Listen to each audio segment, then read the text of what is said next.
আসসালামু আলাইকুম। অন্য মঞ্চের আলাপচারিতায় আপনাদের সকলকে আমন্ত্রণ জানাচ্ছি। গত 13ই নভেম্বর বিখ্যাত CNN নিউজ 18 সংবাদ মাধ্যমকে একটি সাক্ষাৎকার দিয়েছেন প্রধানমন্ত্রী শেখ হাসিনা। এই যে সাক্ষাৎকারটিতে তিনি এমন অনেক বিষয় বলেছেন, স্পষ্ট করে বলেছেন, যেটা এর আগে আর কোনো ইদানিং তিনি অনেকগুলো সংবাদ মাধ্যম সাক্ষাৎকার দিয়েছেন, ইন্টারভিউ দিয়েছেন, কিন্তু কোনো জায়গাতেই এতটা স্পষ্টভাবে তিনি নিজেকে প্রকাশ করেননি যেটা CNN নিউজ 18-এর সাক্ষাৎকারে তিনি যেটি দিয়েছেন। এখানে অনেকগুলো বিষয় এসছে, তার মধ্যে প্রধান বিষয় হচ্ছে যে তিনি সারা পৃথিবীর কাছে মোহাম্মদ ইউনূসের আসল চরিত্রটি, তার গণতন্ত্রের একটা নামাবলীর আড়ালে তার ভেতরে যে প্রচণ্ড সাম্প্রদায়িকতার দিকে তিনি দেশটাকে নিয়ে যাচ্ছেন, সেই ব্যাপারটা উল্লেখ করেছেন এবং একটা বড় অংশ জুড়ে এইটা রয়েছে মোহাম্মদ ইউনূস সম্পর্কে তার বক্তব্য। কিন্তু এর বাইরে তিনি যে বক্তব্যটি নিয়ে আমরা এখন আলোচনা করব সেটা হচ্ছে আর্মি চিফ জেনারেল ওয়াকারুজ্জামান, তার সম্পর্কে বক্তব্য, আমেরিকার সম্পর্কে বক্তব্য এবং ভারতের সঙ্গে তার সম্পর্কের রসায়ন, সেটা নিয়ে বক্তব্য। এই সবগুলো মিলিয়ে একটা স্পষ্ট ইঙ্গিত দিচ্ছে, যে ইঙ্গিতটার কথা গত কিছুদিন ধরে আমি একাধিক এপিসোডে বলেছি, যে ভারতের মধ্যস্থতায় আমেরিকা এবং ভারতের মধ্যস্থতায় প্রথমত ওয়াকারুজ্জামানের সঙ্গে একটা তালমেল বা রফা হয়ে গেছে, বোঝাপড়া হয়ে গেছে শেখ হাসিনার, সেই বিষয়টি। এবং দ্বিতীয়ত ভারতের মধ্যস্থতায় আমেরিকার সঙ্গেও একটা বোঝাপড়া হয়ে গেছে শেখ হাসিনার। আমি এই যে সাক্ষাৎকার এর বিশেষ একটু অংশ নিয়ে আপনাদের কাছে, বিশেষ এই অংশটুকু নিয়েই আপনাদের কাছে এখন আলোচনা করব।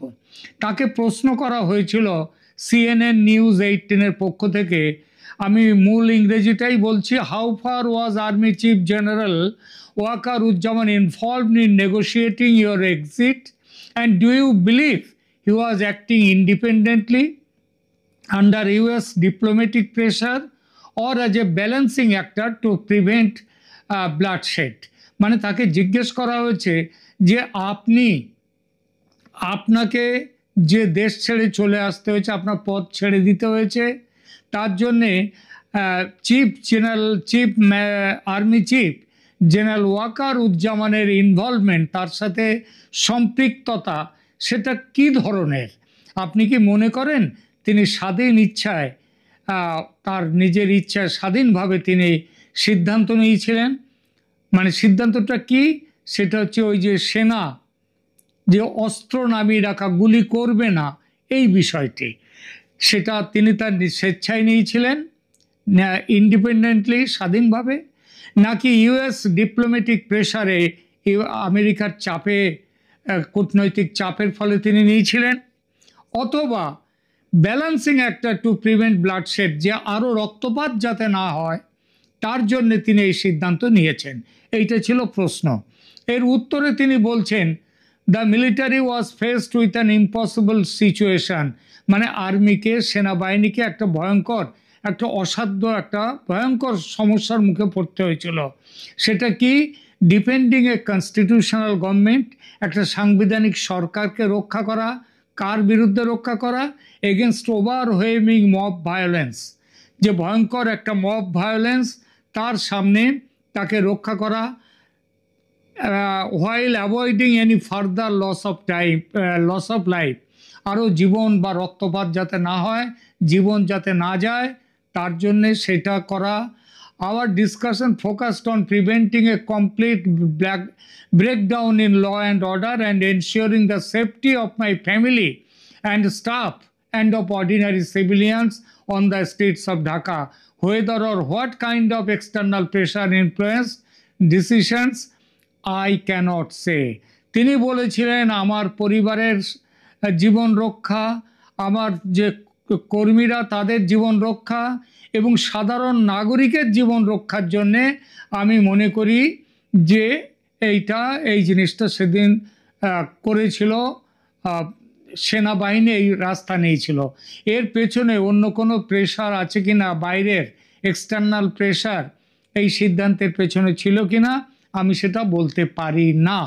অর্থাৎ তিনি এক্সটার্নাল এর কথা যেমন বললেন যে তিনি বলতে পারেন না, তেমনি তিনি এটাও বললেন যে সিভিলিয়ানদের এবং মানুষের রক্তপাত যাতে না হয় তার জন্যেই সেনা সেদিন এই ব্যবস্থা নিতে বাধ্য হয়েছিল বলে আমি মনে করি।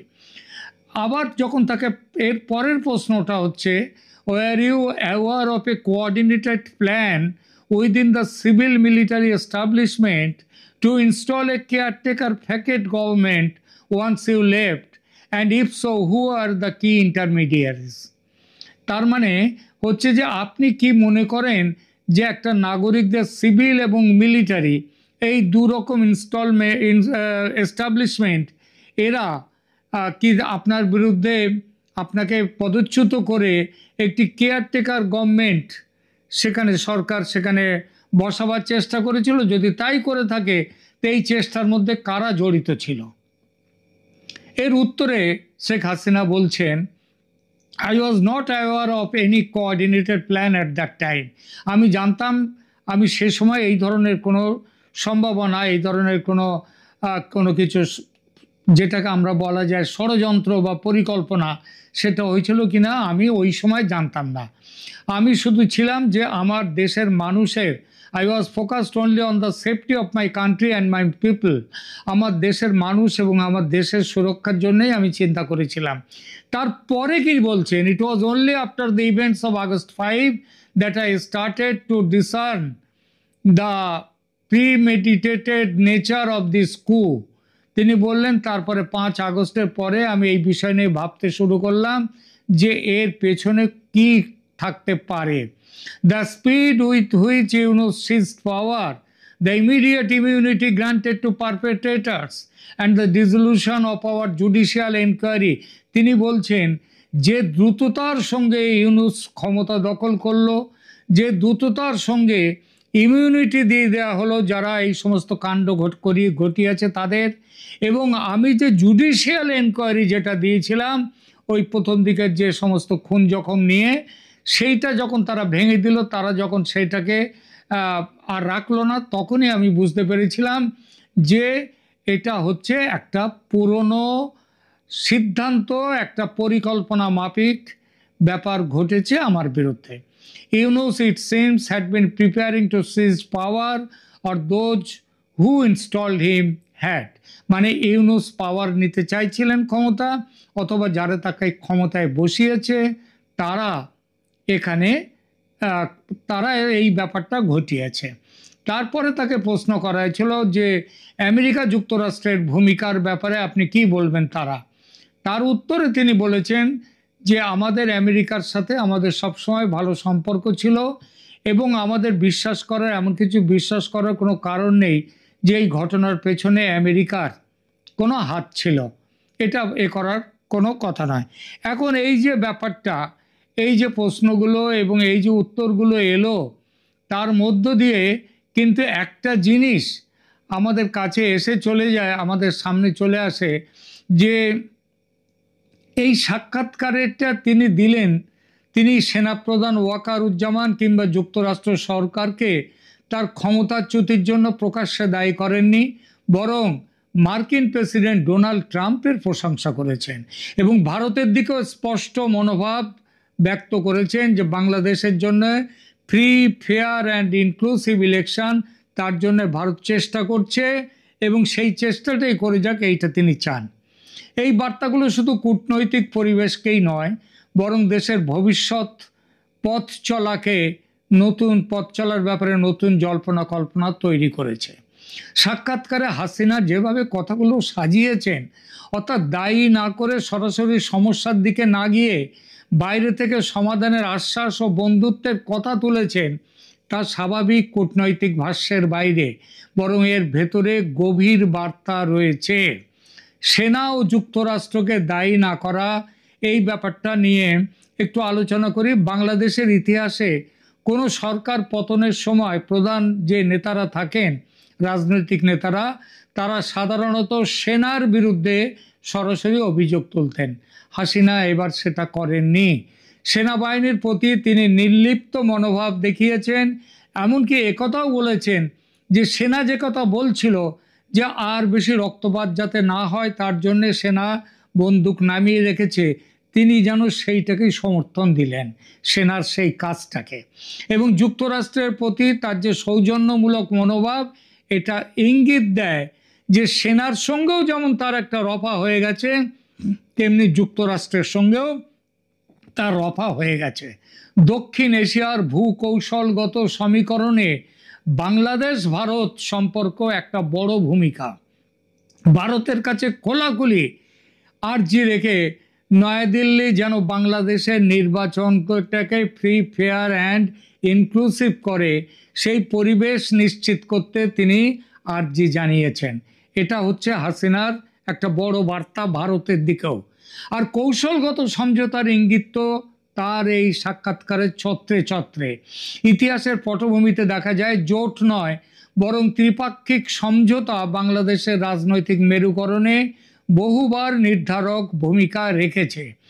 এখানে হাসিনার বক্তব্য বিশ্লেষণ করলে দেখা যায় বেশ কয়েকটি স্তরে গোপন সমঝোতা হয়ে গেছে এবং তার স্পষ্ট ছাপ পাওয়া যাচ্ছে এই সাক্ষাৎকারে। কীরকম সেই সাক্ষাৎকার? প্রথম মাসে সেনা সরকার সমঝোতা। বাংলাদেশের অভ্যন্তরীণ প্রতিরক্ষা নীতি ও ক্ষমতার সমীকরণে সেনাবাহিনী হচ্ছে আসল নির্ণায়ক শক্তি।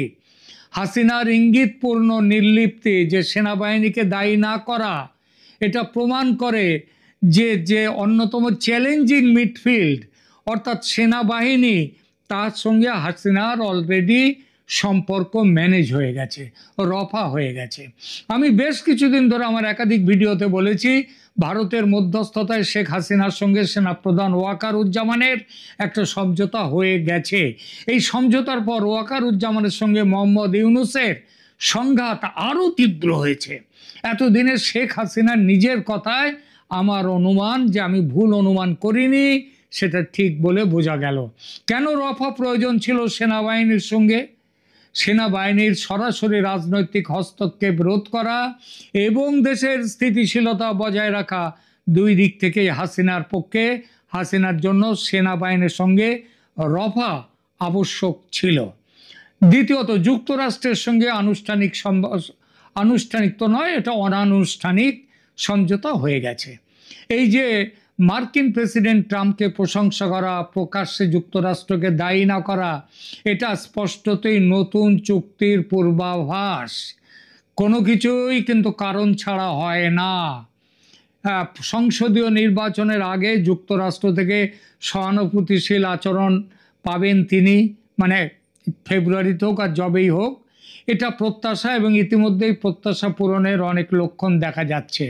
যুক্তরাষ্ট্র যে শুধু আওয়ামী লীগকে নিয়ে নির্বাচন চাইছে তা নয়, নির্বাচনের আগে ইউনূস সরকারের বদলে একটি কেয়ারটেকার সরকারের পক্ষেও যুক্তরাষ্ট্র মত দিয়েছে।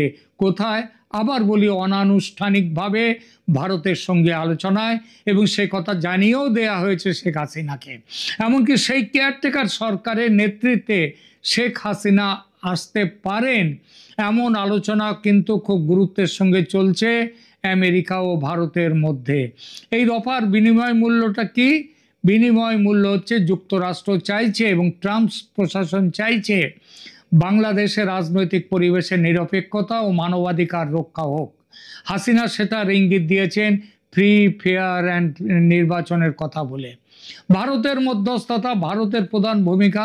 ভারত দীর্ঘদিন ধরেই বাংলাদেশের স্টেবিলিটি পার্টনার। ভূ রাজনৈতিক ও কৌশলগত দৃষ্টিকোণ থেকে দিল্লি চায় হাসিনা সমর্থিত সরকার থাকুক, কিন্তু সীমিত মাত্রায় প্লুরালিজম বা অন্তর্ভুক্তি, অর্থাৎ সাধারণ নির্বাচন হোক, মানুষ যাকে চাইবে তাই আসবে, সেই আসবে। সাক্ষাৎকারে এই বার্তা হাসিনা দিয়েছেন যে ভারত অর্থাৎ নয়াদিল্লির সঙ্গে সমঝোতার বার্তা তার প্রত্যক্ষ। ভারতকে তিনি গ্যারান্টার হিসেবে চিহ্নিত করেছেন। ভবিষ্যৎ কি পরিস্থিতির আমরা দেখতে পাচ্ছি। আগামী একটি মাসে বাংলাদেশে কৌশলগতভাবে বেশ কিছু গুরুত্বপূর্ণ পরিবর্তন দেখা যাবেই। প্রথমত, সেনাবাহিনী ও আন্তর্জাতিক মহলের কিছুটা নিরপেক্ষ ভূমিকার ইঙ্গিতের কারণে একটি তুলনামূলক শান্তিপূর্ণ নির্বাচন প্রত্যাশিত, এবং সেই নির্বাচনে আওয়ামী লীগ থাকছেই। ভারতের মধ্যস্থতায় যুক্তরাষ্ট্র ও বাংলাদেশের মধ্যে একটা মিউচুয়াল আন্ডারস্ট্যান্ডিং তৈরি হবে। তাহলে এইবার শেষ করি আলোচনায়। শেখ হাসিনার এই সাক্ষাৎকারের ভেতরে রয়েছে কৌশলগত সমঝোতার স্পষ্ট ইঙ্গিত। বাংলাদেশের রাজনীতি, বিশেষ করে সেনাবাহিনী ও আন্তর্জাতিক মহলের ভূমিকা এতদিন ছিল ছায়ায় ঢাকা। সেই ছায়া হাসিনা কি চাইছেন, কি বলছেন, তার সাথে কোনো সম্পর্ক হয়েছে কিনা, কারোর রফা হয়েছে কিনা, সেই ছায়াটা আজ প্রায় পুরোটাই দূর হয়ে গেল। দূর যে হয়েছে সেটা বোঝা যায় শেখ হাসিনা ও তার দল আওয়ামী লীগ যেভাবে বাংলাদেশের রাজনীতিতে একের পর এক প্রোগ্রাম নিয়ে আসছেন সেটা দেখে। এই যে লকডাউন হলো, সফল লকডাউন, শাটডাউন চলছে আজ, মানে আজকের যে শাটডাউন দেখবেন সেটা এখনই বলে দিলাম, সেটাও খুব ভালোভাবেই সেটা সফল হবে। এর পেছনে সেনার স্পষ্ট মদত দেখা যাচ্ছে।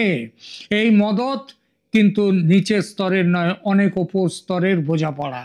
ভারত মধ্যস্থতার ভূমিকা পালন করছে, যুক্তরাষ্ট্র চাইছে নিরপেক্ষতাকে সম্মান করতে, এবং হাসিনা চান অস্থিরতার বদলে একটি উন্নতিশীল, উন্নতির পথে যাওয়া একটি রাষ্ট্র, এবং সেটার জন্য ফ্রি, ফেয়ার অ্যান্ড ইনক্লুসিভ নির্বাচন। সামনে কি আছে সেটা নির্ভর করবে এই রফা কতটা কার্যকর হয় এবং জনগণের স্বার্থ কতটা কেন্দ্রীয় হয়ে ওঠে তার ওপর।